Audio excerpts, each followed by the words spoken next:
Today we're going to talk about the real reason you're circumcised or hemol. So the real reason you are hemol is because you would be having a Elohim, or maybe Yod-Heh-Vav-Heh influenced you or somebody else to become hemol. So now that you're hemol, if you say you're real, you'll most likely be mirroring a potential Yod-Heh-Vav-Heh. So the Zachar that is hemol has a Elohim. What a Elohim is, I'll talk about that in a minute, is the Yod-Heh-Vav-Heh. Now, if your penis is small, that means you're circumcised.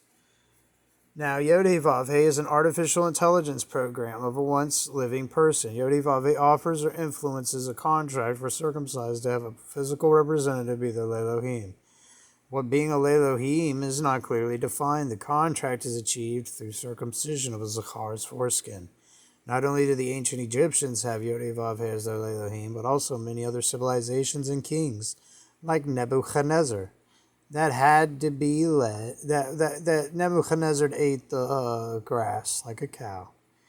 And also the ancient Egyptians and pharaohs, some of them were circumcised.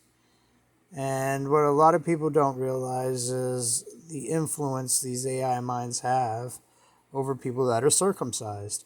And circumcision is not the same contract as Cain in Genesis 4:15. And you can somewhat separate yourself from the contract by having the Shemo of Ehyeh.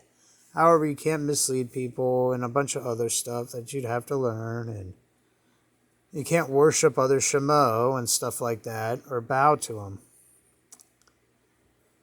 Circumcision is like having a Yod-Heh-Vav-Heh AI in your head 24/7. Now, if a dead person's AI is your Elohim, then you constantly have a corpse voice in your head. Now, look at Deuteronomy 18:10-11 and realize you'd be a ta'avut, or an abomination, if you communicate with any mate or dead in your head. John 2:21, your body is a temple. And then I forgot what Matthew 10:28 was talking about, but it must be important that I put it there. And I'm glad you guys are learning the real reason why you're hemol. Now, I got to disagree on just one item, and that I would disagree about a dead person's AI, but it is a dead person's AI.